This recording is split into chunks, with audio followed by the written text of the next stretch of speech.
निवाड़ी में किसके संरक्षण पर हो गया करोड़ों का खनन, होगा मुकदमा दर्ज। राजस्व और खनिज विभाग ने पूरे दिन की जांच, कलेक्टर के पास पहुंचेगी फर्द। सीएम से शिकायत के बाद हरकत में आया प्रशासन, पानी के अंदर नापी गहराई। आखिर किसके इशारे पर माफियाओं ने खोद डाली थी 400 फीट गहरी खाई? क्या पावर में आते ही नेताजी ने कुख्यात को बना लिया था कमाई वाला भाई?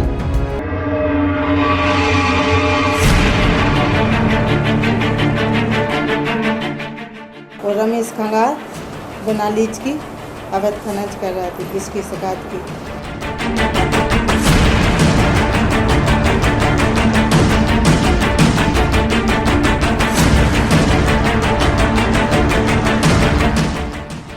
रमेश खंगार करके हैं स्थानीय निवासी, कोई उनके द्वारा खनन किया गया है।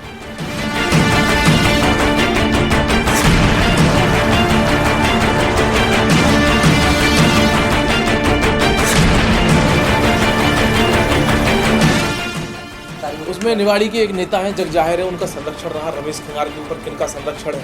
उत्तर प्रदेश से भागकर रमेश खंगार आज मध्य प्रदेश में क्यों छुट्टा घूम रहा है?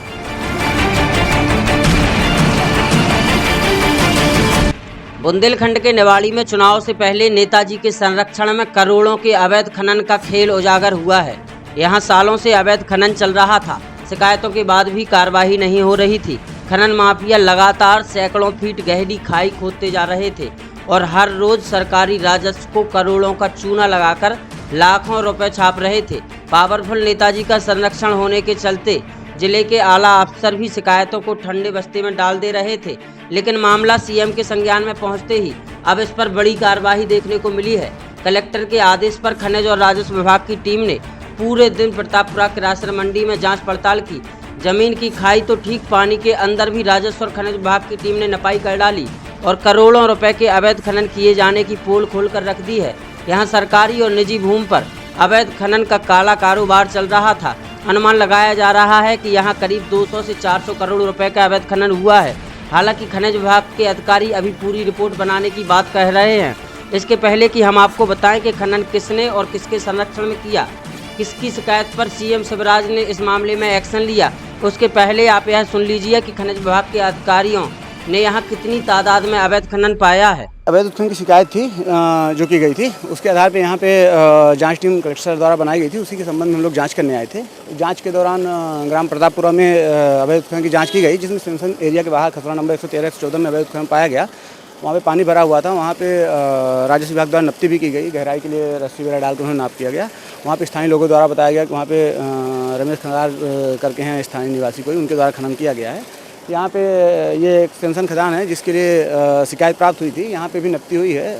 2 हेक्टेयर खदान सेंटर है। सेंसन क्षेत्र के बाहर जितना भी खनन हुआ उसके लिए नपती कर रहा है, उसका भी प्रकरण दर्ज किया जा रहा है। लगभग कितने घन मीटर अवैध खनन हुआ है? एक्चुअली हर कई खसरे नंबर हैं जिसमें अलग अलग मात्रा निकाली गई है, तो इसका एग्जैक्ट आंकड़ा तो हम आपको कल उपलब्ध करा पाएंगे पूरी मात्रा में। लेकिन लगभग मान के चलिए जो प्रथम एरिया वहाँ लगभग 15,000 घन मीटर से ज़्यादा खनन पाया गया है। यहाँ पे भी लगभग 1 लाख घन मीटर के ऊपर खनन पाया गया है। दरअसल हाल ही में सीएम शिवराज सिंह रामराजा लोक का भूमि पूजन करने ओरछा आए थे।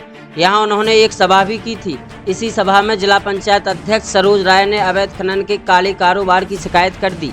उनके साथ मौजूद प्रभारी मंत्री गोपाल भार्गव को भी एक पर्चा थमा दिया। देखते ही देखते कलेक्टर को पूरे मामले की गंभीरता से जांच करने का इशारा मिला तो जांच टीम गठित हुई। सीएम का फरमान होते ही पूरा प्रशासन एक्टिव हो गया और आज प्रशासन ने खनन के काले कारोबार को उजागर कर दिया। वो मेरी पटेती ज़मीन पे खनिज अवैध खनिज पाए गए, उसकी शिकायत की थी मैंने और 1.5 साल पहले भी की थी उसकी शिकायत, मुख्यमंत्री से भी की थी। और रमेश खंगार बिना लीज की अवैध खनिज कर रहे थे, किसकी शिकायत की? आज उस शिकायत पे कार्रवाई हुई है। सभी अधिकारी खदानों पे आए, सभी ने कार्रवाई। खनन के इस काले कारोबार में खनिज अधिकारी हिस्ट्री सीटर रमेश खंगार का नाम ले रहे हैं। उधर जिला पंचायत अध्यक्ष सरोज राय ने भी रमेश खंगार और एक अन्य का नाम लिया है। करोड़ों के इस अवैध कारोबार में रमेश खंगार का नाम सामने आते ही इसे राजनीतिक संरक्षण देने वाले का भी नाम सामने आने लगा है। उधर जिला पंचायत सदस्य अमित राय ने भी इनके राजनीतिक संबंधों पर अपना बयान दिया है। अंदाजा लगाया जा सकता है कि सत्ताधारी दल का कौन सा नेता रमेश खंगार को संरक्षण दिए हुए है और किसके साथ हिस्ट्री सीटर अक्सर मंच साझा करता हुआ दिखाई देता है। जाहिर सी बात है कि बिना राजनीतिक संरक्षण और हिस्सेदारी के निवाड़ी में खनन का कारोबार करना मुश्किल ही नहीं नामुमकिन है। यदि राजनीतिक संरक्षण नहीं तो 2 साल से हो रही शिकायतों पर कार्रवाई क्यों नहीं हुई? संरक्षण किसका है और किसका नहीं, इसका अंदाजा आप खुद लगाएं तो बेहतर होगा। प्रतिक्रिया देने के लिए कमेंट बॉक्स आपका इंतजार कर रहा है। माननीय जिला पंचायत अध्यक्ष जी के द्वारा माननीय कलेक्टर साहब को शिकायत की गई थी। रमेश खंगार हैं, उत्तर प्रदेश के निवासी हैं, हिस्ट्री सीटर गैंगस्टर बदमाश है। इनके द्वारा इधर प्रतापपुरा में बहुत बड़ी मात्रा में अवैध खनन किया जा रहा था। और सुनील गुप्ता हैं जो झांसी के निवासी हैं, इनके द्वारा एक बहुत बड़ी मात्रा में इनमें लाखों घन मीटर की अवैध उत्खनन उनके द्वारा किया गया, जिसमें कई सारे खसरा नंबरों में अवैध खनन में हमारे परिवार की भी भूमि थी, उस पर भी उनके द्वारा खनन किया जा रहा था, जिसकी शिकायत 2 साल पहले भी खनिज अधिकारी को की गई। उस समय तहसीलदार को की गई, तहसीलदार ने फॉरवर्ड करके खनिज अधिकारी को भेजी, लेकिन उस समय कोई कार्रवाई नहीं हुई। उसके बाद अभी लगातार पिछले 1 महीने से भी निवाड़ी के कलेक्टर अरुण विश्वकर्मा जी से भी शिकायत की गई इस संबंध में। उनके द्वारा अभी जांच दल बनाया गया था। जांच दल बनाकर फिर उन्होंने उसमें अधिकारियों को निर्देशित करके जांच करवाई, जिसमें जब हम बिल्कुल पीछे पड़ गए कि कार्रवाई होना ही चाहिए, वरना हम फिर जन आंदोलन करेंगे, मौके पे हजारों की संख्या में लोगों को लेकर जाएंगे, वो फिर खुद न्याय करेंगे। तब जाकर के ये जिले के कलेक्टर महोदय ने अधिकारियों को निर्देशित किया। कलेक्टर महोदय के द्वारा कार्रवाई की गई है। खनिज विभाग के अधिकारी, तहसीलदार और भी तमाम सारे लोग आज वहाँ पर गए थे। उसमें निवाड़ी के एक नेता हैं, जग जाहिर है उनका संरक्षण रहा। रमेश खंगार के ऊपर किनका संरक्षण है? उत्तर प्रदेश से भागकर रमेश खंगार आज मध्य प्रदेश में क्यों छुपता घूम रहा है?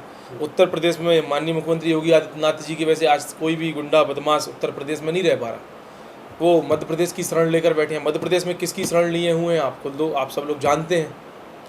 जिस कारण से वो इस तरह की चीज़ें कर रहे हैं और ज़मीन खोद रहे, अवैध खनन कर रहे है ना, षड्यंत्र करके दूसरों पर गलत कार्रवाइयाँ करा रहे, जबकि ये लोग खनन कर रहे हैं, इनके ऊपर कार्रवाई नहीं हुई।